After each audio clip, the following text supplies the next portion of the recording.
Hello and welcome to my channel. आप सभी का मेरे चैनल पर स्वागत है।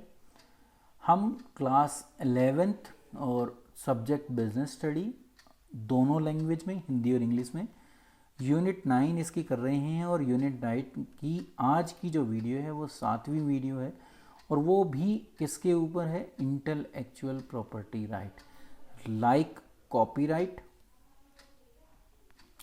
पेटेंट,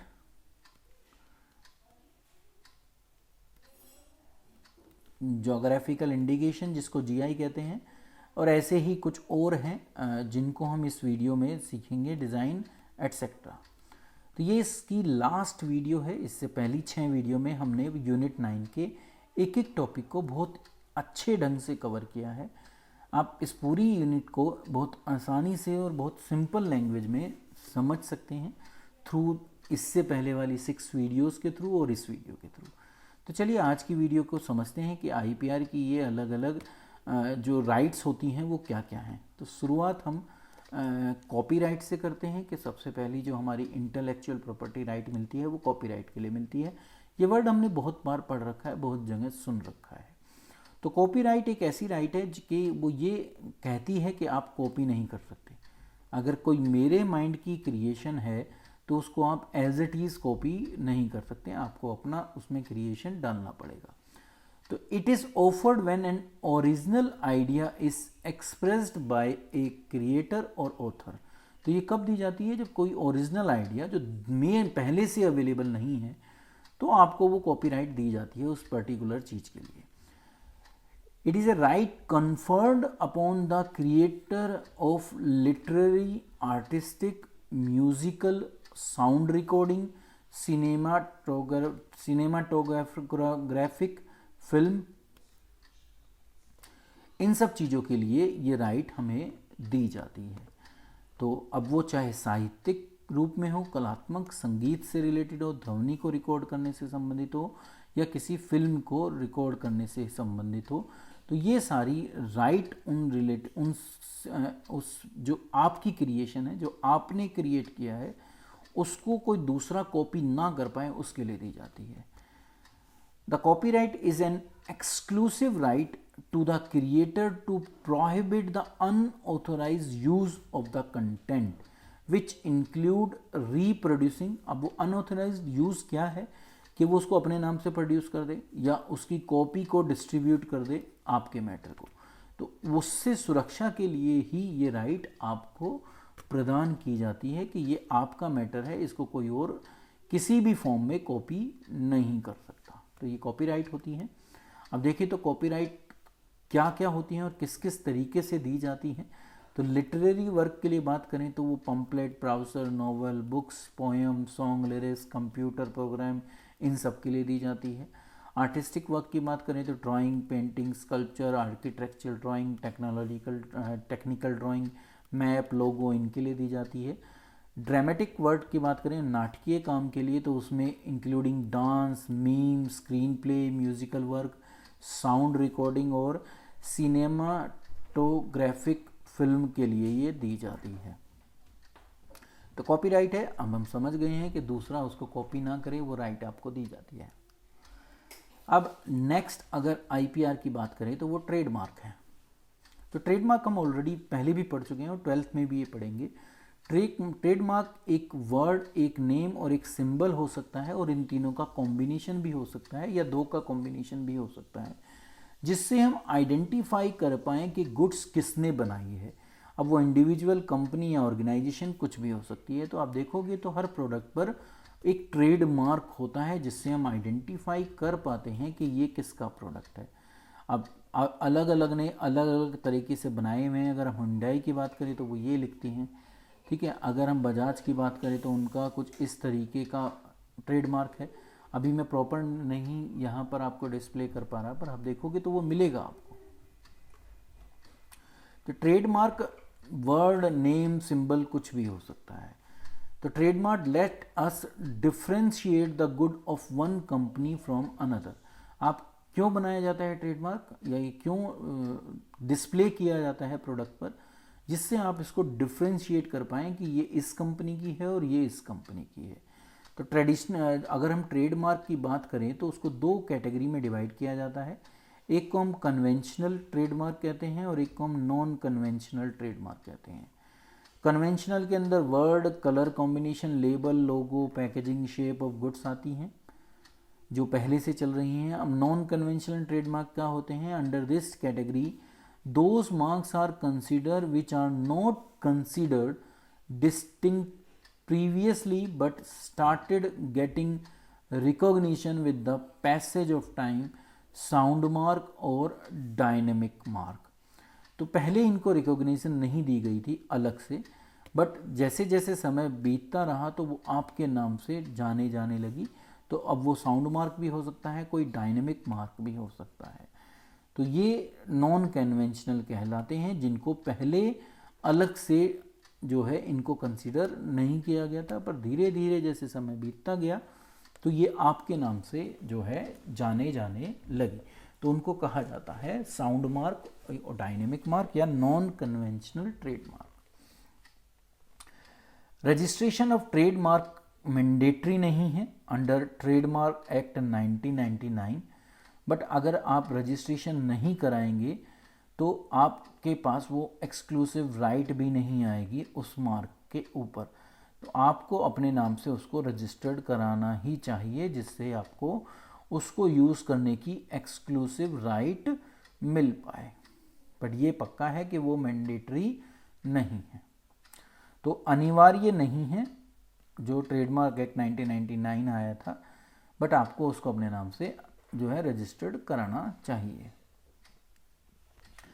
अब थर्ड हमारी आईपीआर आती है जो बहुत इंपॉर्टेंट है, जिसको समझना बहुत इंपॉर्टेंट है क्योंकि ये इजीली समझ में नहीं आती।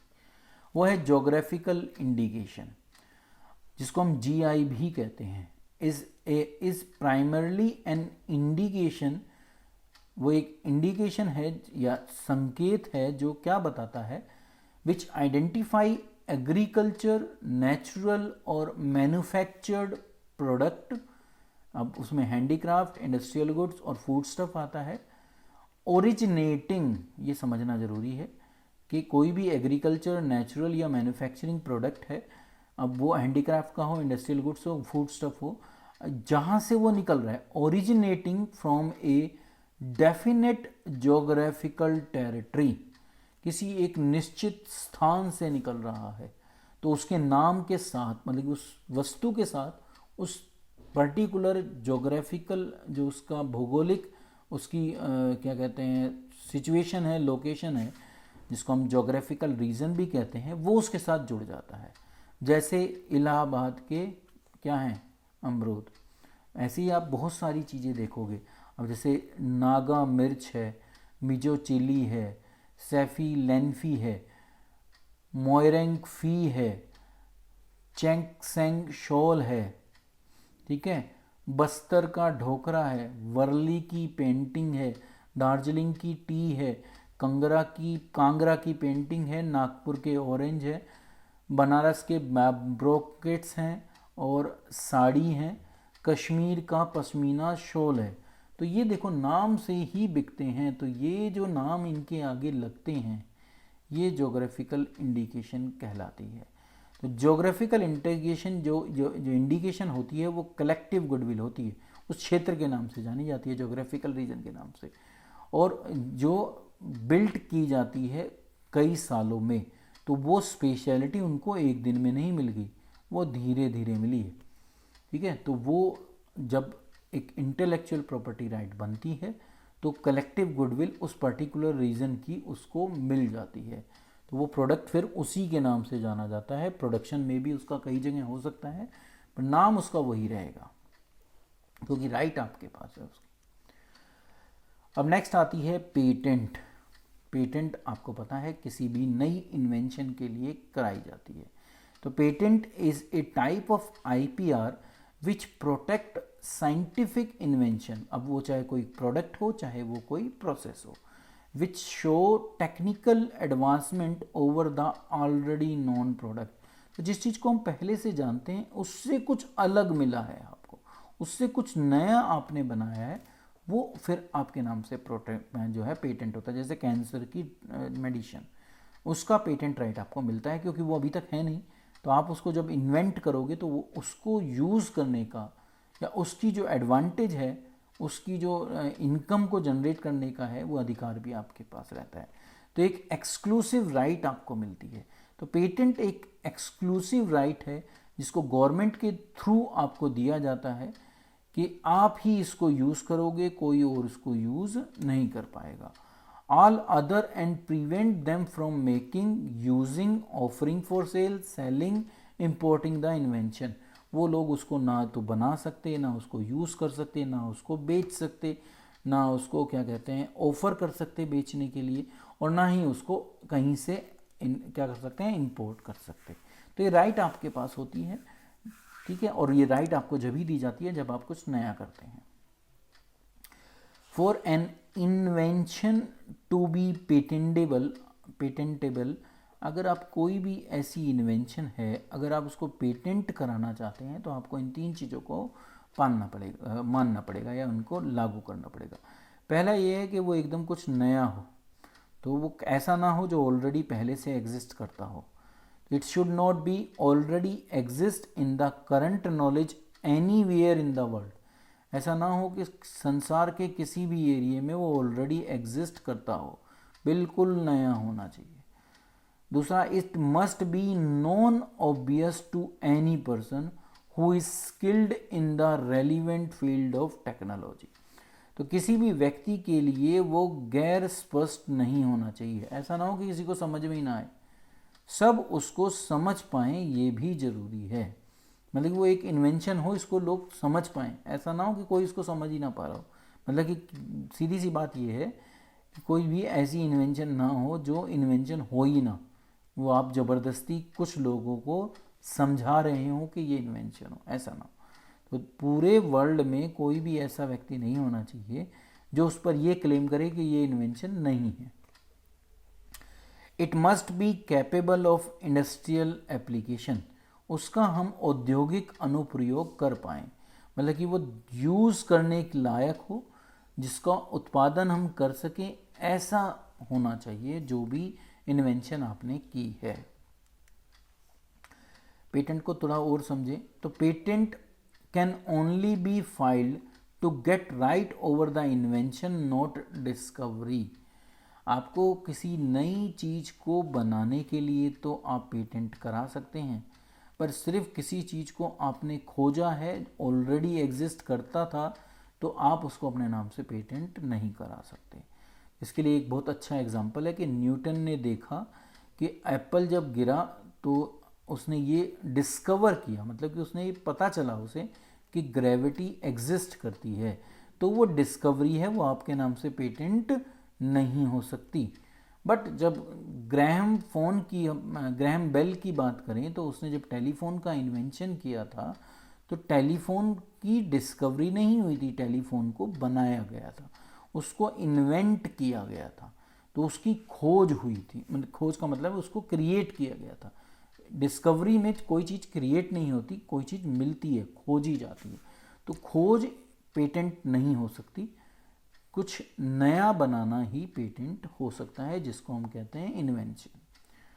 क्या चीज़ पेटेंट नहीं हो सकती, अगर ये समझें तो कोई भी ऐसा साइंटिफिक प्रिंसिपल हो, contrary to well establish natural law हो, तो कोई भी चीज़ ऐसी है जो आपने बनाई है, इन्वेंट की है, और वो नेचुरल लॉ के अगेंस्ट है, तो पेटेंट नहीं हो पाएगी। Abstract formulation of abstract theory अगर कोई है, अमूर्त सिद्धांत का गठन, उसको आप पेटेंट नहीं करा सकते। फ्री वॉवलस इन्वेंशन, तुच्छ आविष्कार हो, वो भी आप इसको पेटेंट नहीं करा सकते।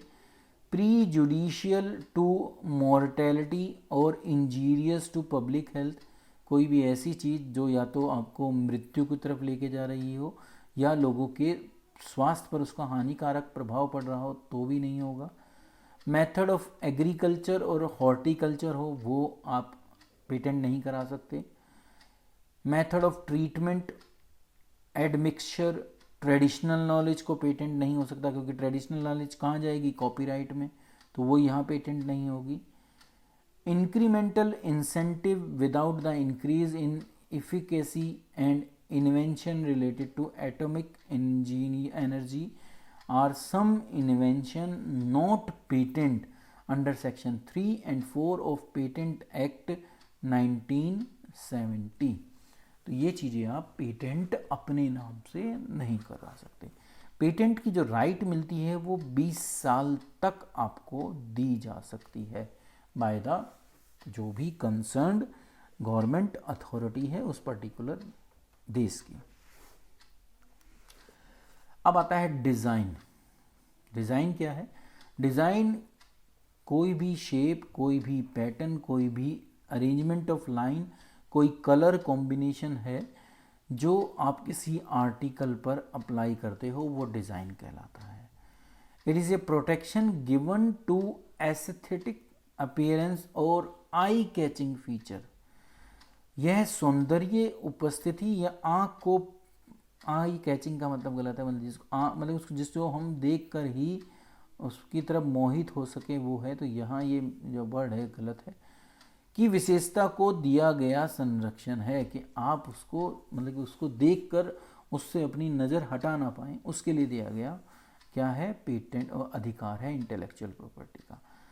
The term of protection of A design is valid for 10 year. तो जो डिज़ाइन के लिए आपको IPR मिलता है वो 10 साल के लिए मिलता है और वो 5 साल के लिए फर्दर रिन्यू भी हो सकता है। तो आप 15 साल के लिए आपको उस पर्टिकुलर डिज़ाइन को यूज़ करने की एक्सक्लूसिव राइट आपको मिलती है। प्लांट वैरायटी, इसीलिए आपने देखा होगा कि जो एग्रीकल्चर थी वो वहाँ पर नहीं थी क्योंकि उसके लिए आपको अलग से इंटेलेक्चुअल प्रॉपर्टी मिलती है जिसको हम प्लांट वैरायटी कहते हैं। Plant variety is essentially grouping plant into category based on their botanical characteristics। तो जो भी उनकी botanical characteristics होती है उनके बेस पर उसको categorization किया जाता है। A type of variety which is bred and developed by the farmer। ऐसी कोई भी किस्म जो किसानों द्वारा बनाई गई है उसको इसके अंदर रखा जाता है। This help in conserving, improving and making available plant genetic resources। तो यह पौधों के आनुवांशिक संसाधनों के संरक्षण, सुधार और उपलब्ध कराने में हमारी मदद करता है। Such protection promote invention in R&D, research and development में अगर आपको ये मिला है आपके नाम से तो आप फिर नई रिसर्च करते रहेंगे, तो ये आपको प्रमोट करता है, मोटिवेट करता है। इंडियन फार्मर्स को रिकॉग्निशन मिलती है कल्टीवेटर के रूप में, कंजर्वर के रूप में, ब्रीडर के रूप में, as well as facilitate high quality seed and planting material, जिसके द्वारा उच्च गुणवत्ता के बीज और रोपण सामग्री भी लोगों को मिलती है अगर नई इन्वेंशन होती है तो। अब लास्ट है सेमीकंडक्टर इंटीग्रेटेड सर्किट्स लेआउट। अब ये क्या है? ये कंप्यूटर चिप का एक इंटीग्रल पार्ट होता है जिसको हम सेमीकंडक्टर कहते हैं, जैसे इंटेल का है, दूसरों का है। तो एनी प्रोडक्ट जो कंटेन करता है ट्रांजिस्टर एंड एक सर्किटरी एलिमेंट कंटेन करता है और वो कंप्यूटर चिप या वो पार्ट उसके अंदर लगा होता है तो उसको कहा जाता है सेमीकंडक्टर मटेरियल। तो ये एक ऐसा डिज़ाइन है जो इलेक्ट्रॉनिक सर्किटरी फंक्शन परफॉर्म करता है। तो जिसने इसको इन्वेंट किया है, जिसने इसको बनाया है, उसको इसको दूसरे को बेचने का, यूज़ करने का अधिकार देने का अधिकार है जो उसको दिया जाता है by the government of India. तो इस वजह से नई टेक्नोलॉजी को आविष्कार करते रहे लोग, इसलिए सेमीकंडक्टर इंटीग्रेटेड सर्किट लेआउट को भी इंटेलेक्चुअल प्रॉपर्टी माना गया है और उसको भी राइट दी गई है। तो ये सब थे इंटेलेक्चुअल प्रॉपर्टी राइट जो सरकार के द्वारा एंटरप्रेन्योरशिप को मोटिवेट करने के लिए लोगों को दी गई हैं। इसी के साथ यूनिट 9 मेरी यहाँ पर समाप्त होती है। अब यूनिट 10 के ऊपर 3 वीडियो हैं और यूनिट 11 के ऊपर 2 वीडियो हैं जो करंट ईयर का कोर्स है उसके ऊपर, तो वो मैं अगले 1 दिन के अंदर अंदर आपके सामने पेश कर दूँगा। Thank you.